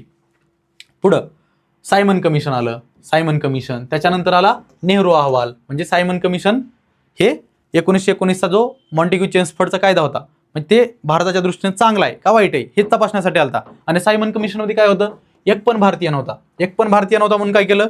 लाला लजपतराय, भगतसिंग यांनी आंदोलन केलं आणि त्याच्यामध्येच काय केलं? त्या सॉन्डर्सनं आपल्या लाला लजपतरायांचा काठी मारून मारून हत्या केली 1928 मध्ये. ती हत्या झाल्यानंतर भगतसिंगांनी त्या सॉन्डर्सचा वध केला. ठीक आहे, मग सायमन कमिशन झालं. दुसरा नेहरू अहवाल. या नेहरू अहवाल कशासाठी होता? तर एक राज्यघटना भारतीय स्वतःसाठी एक कायदा बनवू शकतात का किंवा राज्यघटना बनवू शकतात का ते दाखवण्यासाठी होता हा नेहरू अहवाल. पुढे झालं तर लाहोर अधिवेशन. ठीक आहे, लाहोरचं अधिवेशन. तिथं मग आपल्या जवाहरलाल नेहरूंनी काय केलं? तिरंगा फडकवला होता आणि पूर्ण स्वराज्याची घोषणा केली. पहिल्यांदा काय होतं? 1906ला जेव्हा 1906ला जे काँग्रेसचं अधिवेशन झालं त्याच्यामध्ये काय केलं? स्वराज पाहिजे म्हणले होते. स्वराज म्हणजे त्यांना म्हणजे एक डॉमिनियन स्टेटस किंवा एक थोड्या प्रकारची आपला भारतीयांचा त्याच्यामध्ये वाटा असला पाहिजे. आपल्याला जो कारभार करायचा, जे ऍडमिनिस्ट्रेशन किंवा सरकार सांभाळायचं त्याच्यामध्ये भारतीयांचा वाटा असला पाहिजे, हे 1906ला सांगण्यात आलं. पण 1929-30चं जे हे लाहोर अधिवेशन झालं ना, या लाहोर अधिवेशनात काय म्हटलं? आम्हाला पूर्ण स्वराज पाहिजे, आम्ही स्वतः खंबीर आहेत आमचं म्हणजे भारत सांभाळायला, इंग्रजांनी तुम्ही निघून जा म्हटले. मग हे लाहोर अधिवेशन 1929-30. दांडी यात्रा. पुढं गांधीजींनी दांडी यात्रा केली. ठीक आहे, दांडी यात्रा. सविनय कायदेभंगाची चळवळ. सविनय कायदेभंग. ठीक आहे, सविनय कायदेभंग. नंतर पेशावरचा सत्याग्रह. पुढचं सोलापूरचा सत्याग्रह, धारासाना सत्याग्रह, बाबू गेनूचे बलिदान, महिलांचा सहभाग या आंदोलनांमध्ये भारतीय स्वातंत्र्याच्या, पहिली गोलमेज परिषद, गांधी अरविंद पॅक्ट, गांधी आणि आयर्विन काही पण म्हणा त्याला, गांधी अरविंद करार, नंतर कराचीचे अधिवेशन, कराचीला एक अधिवेशन झालं, याच्यामध्ये जे 11 मुद्दे दिलते गांधीजींनी, त्याच्यापैकी एक मुद्दा मानला नव्हता, जी भगतसिंग राजगुरू आणि सुखदेवला फाशी द्यायची होती, तो मुद्दा या अरविंदनं मान्य केला नव्हता. ठीक आहे, मग या तिघांना फाशी दिली. बाकी 10 मुद्दे गांधीजींचे मान्य केले. हे कराची अधिवेशनच्या अगोदर झालं. या कराची अधिवेशनमध्ये काय केलं तर जे काँग्रेसचं अधिवेशन झालं त्याच्यामध्ये यांना काँग्रेसच्या अधिवेशनात जे गेलते त्यांना काळे झेंडे दाखवले होते, कारण भगतसिंग राजगुरू आणि सुखदेवला फाशी दिली होती. दुसरी गोलमेज परिषद, नंतर पुणे करार झाला गांधीजी आणि डॉक्टर बाबासाहेब आंबेडकरांमध्ये. ठीक आहे, पुण्याचा करार. तिसरी गोलमेज परिषद, नंतर 1935चा कायदा, 1935ला एक कायदा आला. ठीक आहे, फैजपूरचं अधिवेशन, फैजपूरला एक अधिवेशन झालं, ते फैजपूरचं अधिवेशन. पुढे प्रांतीय निवडणुका, प्रांतामध्ये वेगवेगळ्या निवडणुका झाल्या, याच्यामध्ये आपलं काँग्रेसनं सरकार स्थापन केलं. पुढचं दुसरे महायुद्ध आणि राष्ट्रीय सभा. दुसरं महायुद्ध कसं सुरू केलं हिटलरनं वगैरे, आणि त्याच्यानंतरची राष्ट्रीय सभा कशी झाली, ऑगस्ट ऑफर. ठीक आहे, महायुद्ध सुरू झाल्यानंतर भारत काय म्हटलं, आम्हाला आता स्वातंत्र्यच पाहिजे, नाही तर आम्ही तुम्हाला मदत करणार नाही दुसऱ्या महायुद्धामध्ये. मग इंग्रजांनी भारताला काय म्हटलं, तुम्हाला देऊ पण कुठल्या एक लहान प्रकारचं. मग ही ऑगस्ट ऑफर आली. नंतर वैयक्तिक सत्याग्रह, जो विनोबा भावे यांनी सुरू केला. वैयक्तिक सत्याग्रह विनोबा भावे यांनी सुरू केला. ठीक आहे, विनोबा भावे. क्रिप्स योजना, क्रिप्स आला नंतर डॉमिनियन स्टेटस घेऊन. ठीक आहे, म्हणजे तुम्हाला आम्ही वरती कंट्रोल, म्हणजे जे भारतीय दुसऱ्या देशासोबत संबंध किंवा दूरसंचार असेल आणि आपलं जे रक्षा खातं, हे सगळं फक्त ब्रिटिश सांभाळतील, बाकी सगळं तुम्ही भारतीय सांभाळा. मग हे असं क्रिप्स योजनेमध्ये सांगितलं होतं, मग ती आपण मान्य केली नव्हती. ठीक आहे, छोटे भारत चळवळ किंवा ठराव, नंतर भूमिगत चळवळी सुरू केल्या. सगळ्या नेत्यांना मग हे काय केलं, दुसऱ्या महायुद्धामध्ये सपोर्ट करणार नाहीत म्हणून काय केलं, अरेस्ट केलं. आणि अरेस्ट केल्यामुळे काय केलं तर सर्वांनी आपल्या भूमिगत चळवळी सुरू केल्या. आता प्रतिसरकारांची स्थापना, आपल्या साताऱ्यात जसं प्रतिसरकार होते तसं प्रतिसरकारांची स्थापना झाली. मग सगळ्या नेत्यांना अटक केल्यानंतर. पुढचं ऑगस्ट क्रांतीचे स्वरूप, सशस्त्र क्रांती चळवळ, अभिनव भारत, बंगालमधील क्रांतिकारी चळवळी.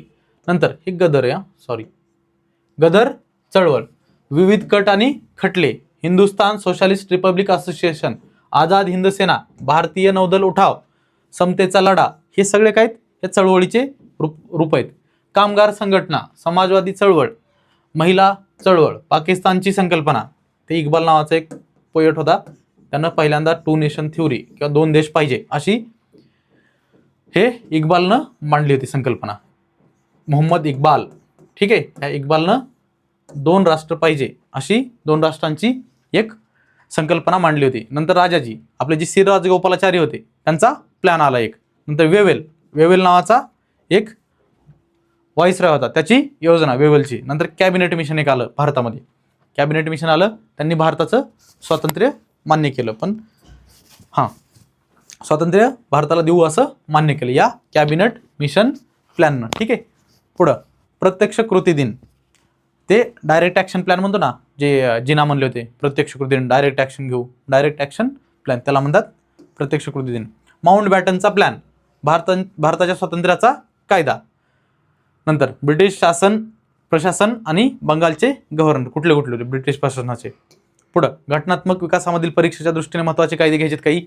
परत भारतीय वृत्तपत्रांचा इतिहास आहे, भारतातील महत्त्वाचे वृत्तपत्र आणि त्याचे संपादक कोण आहेत, भारतातील महत्त्वाच्या संघटना आणि त्याचे संस्थापक, पदवी आणि त्याच्यातल्या व्यक्ती कोण आहेत, त्याच्या ब्रिटिश शासनाची धोरणं काय होती भारताबद्दलची.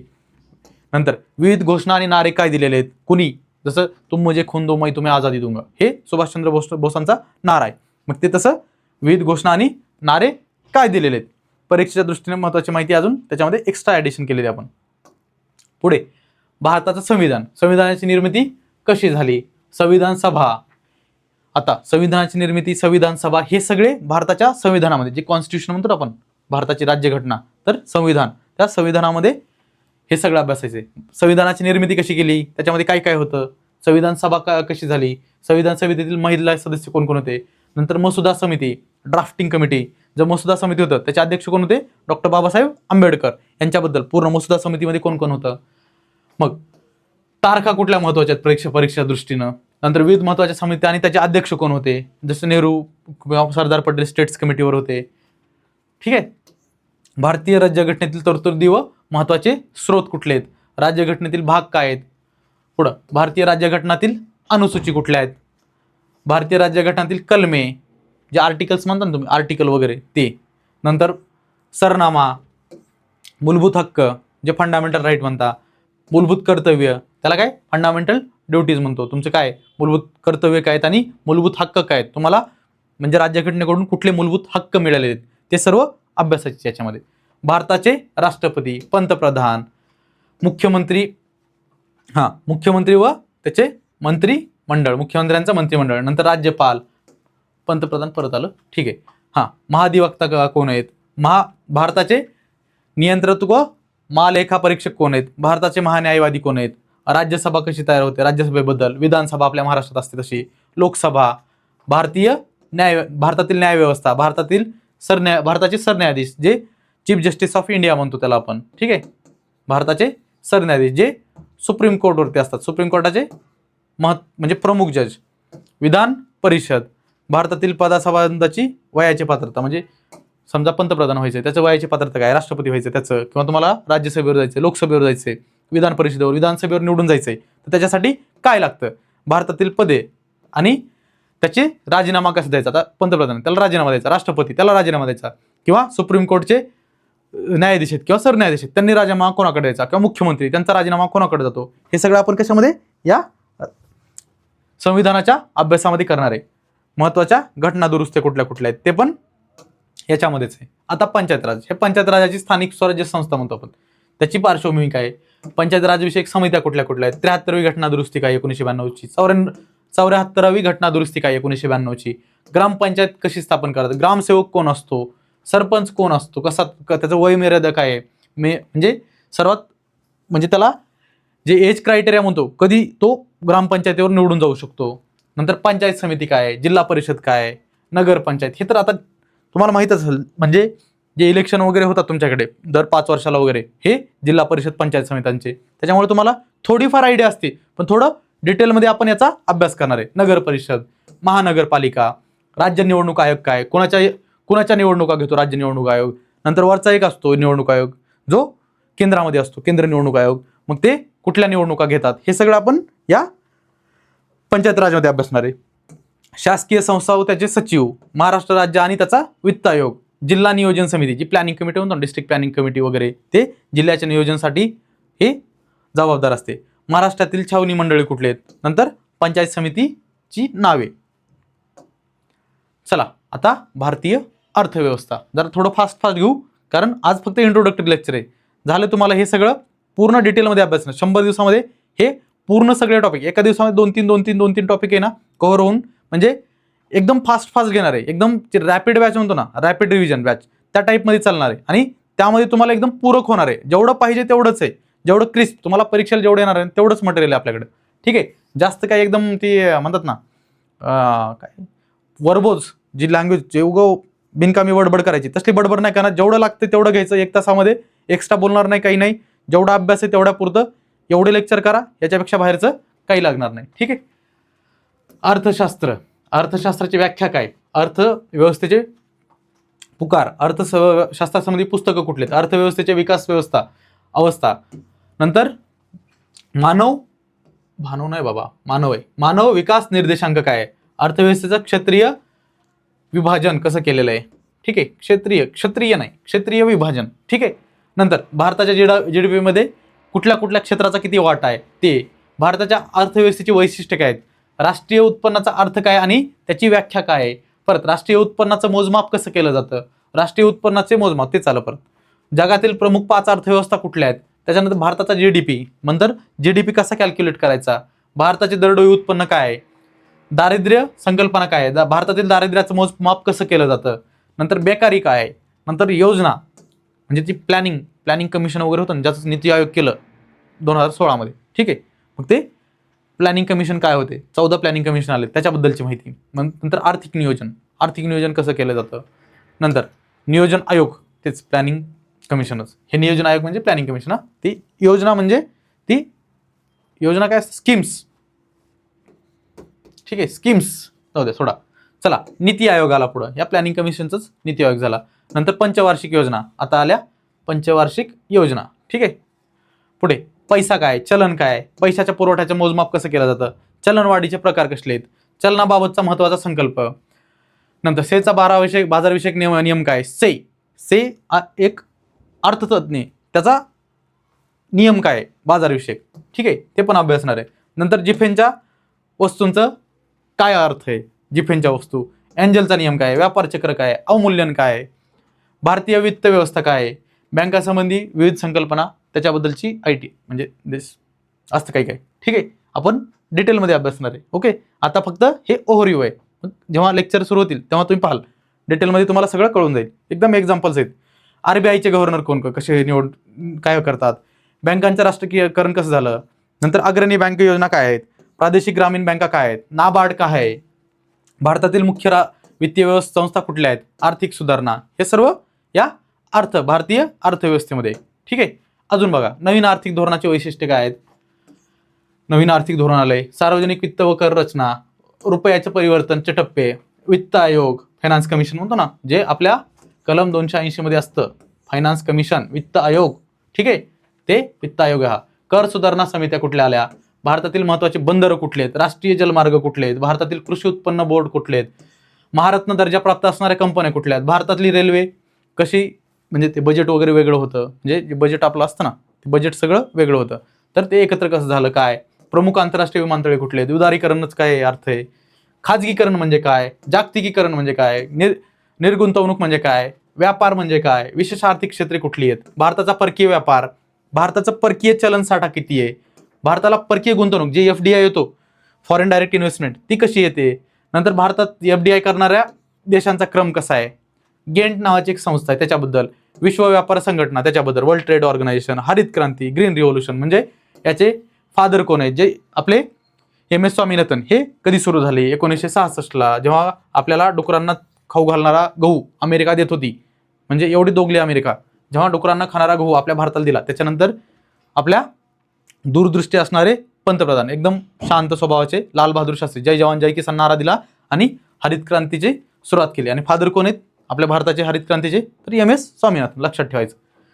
भारतातील विविध क्रांत्या कुठल्या कुठल्या आहेत, गरिबी दूर करण्यासाठी राबवलेल्या योजना कुठल्या आहेत भारतानं, आरोग्यासंबंधित योजना कुठल्या आहेत, महिला संबंधित योजना कुठल्या आहेत, भारतातील बाकीच्या योजना, सूक्ष्म लघु व मध्यम उद्योग, त्रुटींचे प्रकार, परीक्षा दृष्टीने महत्वाची माहिती आणि सूक्ष्म लघु, तेच चालू परत. चला ठीक आहे. नंतर भारताचा भूगोल, भारताच्या भूगोलामध्ये हे सगळे अजून पुढचा अभ्यासाचं आहे. सिलेबस सांगायला जवळपास 1 तास चालला आपल्याला, जरा फास्ट घेऊ एकदा.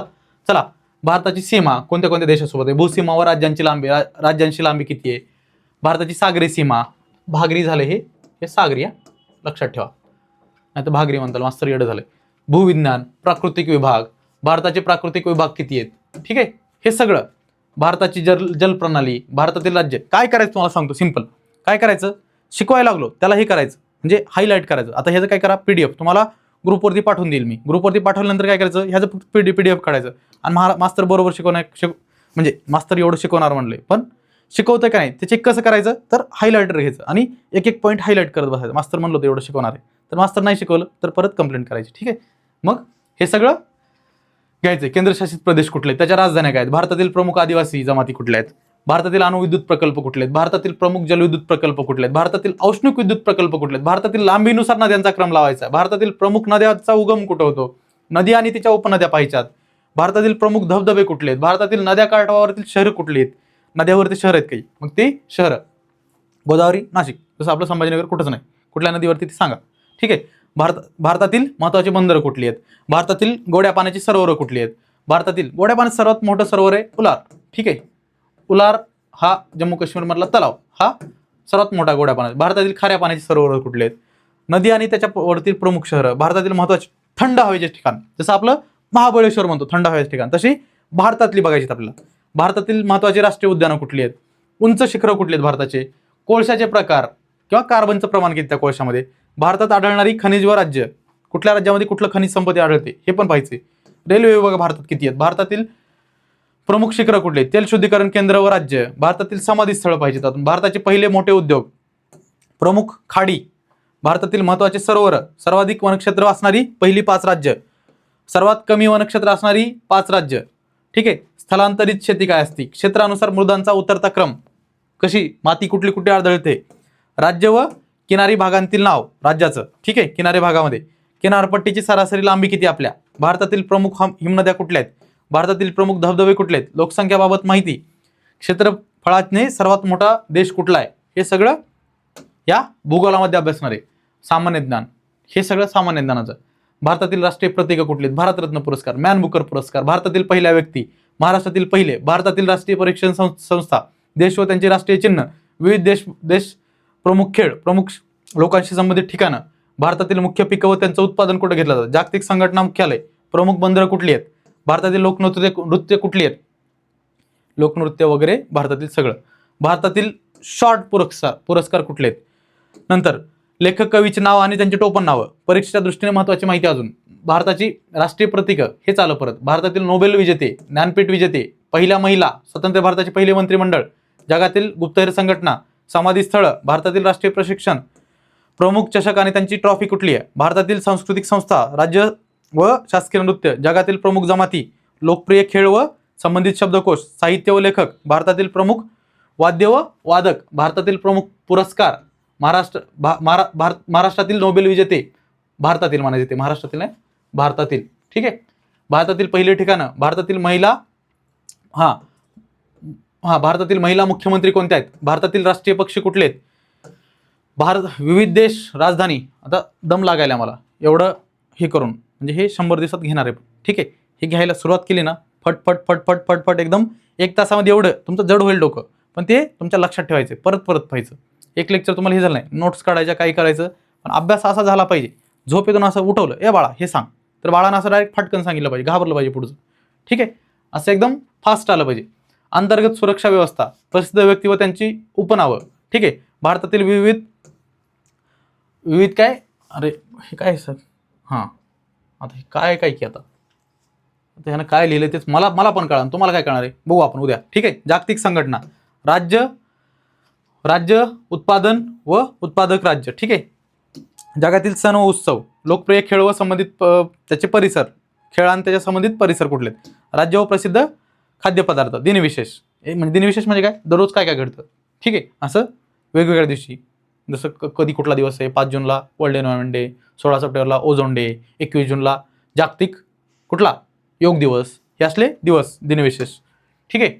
जगाचा भूगोल, सूर्यमाला, पृथ्वीचे अंतरंग, ढग, महासागराची तळरचना, भूहालचाली, भूकंप, ज्वालामुखी, वृष्टी, जगातील पर्वतश्रेणी, जगातील प्रमुख पठारं, आशिया खंडातील पठारं, आशिया खंडातील मैदानं, नदी प्रणाली, वन, जगातील प्रमुख स्थानिक वारे, आंतरराष्ट्रीय जलवाहतूक, जगातील मानवी वंश, भारतीय प्रमाणवेळ कशी ठरवतात, जागतिक प्रमाणवेळ कशी ठरवतात, संक्षिप्त भूगोल, जगातील खंड कुठले, जगातील सर्वात मोठे देश कुठलेत, जगातील प्रमुख नद्या कुठल्या, जगातील देश व त्यांची संसदेला काय म्हटलं जातं, जगातील गवताळ प्रदेश बघायचे, जगातील स्थलांतरित शेतीचे व देश ते पाहिजेत, भारतातील स्थलांतरित शेती व प्रदेश पाहिजे, जगातील प्रमुख सौर ऊर्जा प्रकल्प पाहिजेत, खंडानुसार त्यांचं लिंग गुणोत्तर पाहिजे, जगातील प्रमुख बंदरं कुठलेत, जगातील प्रमुख शिखर व पर्वत कुठलेत, नंतर महासागर आणि त्यांचं क्षेत्रफळ किती आहे, हे सगळं आपल्याला या जगाच्या भूगोलामध्ये पाहिजे, ठीक आहे. पर्यावरण मूलभूत संकल्पना, हे आता तुम्ही पाहून घ्या. ओके, आता सिलेबस तुम्हाला आता स्क्रीनशॉट काढा आणि एकदा फक्त एक ओव्हरव्ह्यू द्यायचा. घनकचरा, सात व्यवस्थापन, हे पर्यावरणामध्ये अभ्यासणार आहे. हेच doctor Swaminathan, M S Swaminathan, SCMC Mehta, प्रजातींची संख्या, जीव भूगोल, जीव राखीव क्षेत्र, सूक्ष्म प्रदूषण, हे सगळं, ठीक आहे. सलीम अली, चिपको आंदोलन, नंतर जैवविविधता, प्रजातींमधील जैवविविधता, अतिसंवेदनशील क्षेत्र, हे जैवविविधता संवर्धन पद्धती, महाराष्ट्रातील व्याघ्र प्रकल्प कुठले आहेत, प्रतिजैविक भूमी साधनं, हे महाराष्ट्रातील प्लस आपण भारतातले पण पाहिजेत, ठीक आहे. महाराष्ट्र प्लस भारत, प्रतिजैविक भूमिभरण स्थळ कुठले आहेत, स्वच्छ तंत्रज्ञान काय म्हणतात, युनायटेड नेशन्स एन्व्हायरमेंट प्रोग्राम काय, एन्व्हायरमेंट केलाय, एन्व्हायरमेंट असतो ते युनायटेड नेशन्स एन्व्हायरमेंट प्रोग्राम, वन अनुसंधान संस्था, हे सगळे जे संस्था आहेत ह्या सगळ्या अभ्यासाचे, ठीक आहे. भारतीय वनस्पतीचं सर्वेक्षण कसं केलं जातं वगैरे, हा सगळा सिलेबस आहे. भूकंप, चक्रीवादळ, दुष्काळ, आग, आपत्ती व्यवस्थापन, प्रथमोपचाराची मूलतत्वे, सफर, इकोमार्क. हे सफरवरून भरपूर आता हे झालं. ठीक आहे. इकोमार्क, रामसार अधिवेशन कधी झालं, जे रामसार इराणमध्ये शहर आहे. मग रामसार 1971ला आपण ते रामसारचं कन्व्हेन्शन ते साईन केलं. पूर, सुनामी, मानवनिर्मित आपत्ती, आपत्ती व्यवस्थापन कसं करायचं, डिस्ट्रिक्ट आपत्ती व्यवस्थापन, अभिरूप सराव, काही प्रमुख प्रदूषक व त्यांचे परिणाम, इकोमार्क, पर्यावरणातील मूल्यांकन, पर्यावरणावरील संयुक्त राष्ट्राची परिषद कुठली आहे, हे सगळं आपण अजून. ठीक आहे. 1 तास आपल्याला सिलेबस वाचायला गेलाय फक्त. ठीक आहे. हा 100 तासामध्ये आपण पूर्ण करणार आहे. ठीक आहे. लक्षात ठेवा. आणि 100 तास करा. 100 तास केले बस झालं. तेवढंच. तेवढ्यामध्ये तुमचं पूर्ण जीके जे म्हणतात तुम्ही, जनरल अवेअरनेस, ते एकदम फिट होऊन जाईल. त्याच्यामध्ये वेगळं करायची गरज पडणार नाही. आता सिलेबस एकदा पाहून घ्या. स्क्रीनशॉट वाटलं तर काढा. हे झालं. हे 2-3 स्लाईड वाचले आहेत फक्त. आता वाचायची गरज आहे असं वाटत नाही मला. ठीक आहे. हे सगळं काय एवढं आपण शिकवणार आहे. हे पर्यावरणाचे 4 स्लाईड आहेत. चला. ठीक आहे. Okay. Thank you. Have a nice day. भेटू पुढच्या लेक्चरमध्ये. पुढच्या लेक्चरमध्ये आपण ॲक्च्युअल सिलेबसला म्हणजे जे आपण अभ्यासणार आहे अजून एक लेक्चर बघा. त्यानंतर तुम्हाला कळलं की आपण कसं घेतो, काय घेतो. ठीक आहे. पुढच्या लेक्चरमध्ये आपण भूगोलाला सुरुवात करणार आहे. तर भूगोलाचं लवकर संपेल. भूगोल झाल्यानंतर मग बाकीच्या विषयाला आपण हात घालणार आहे. ठीक आहे. चला. धन्यवाद. भेटूया पुढच्या लेक्चरमध्ये.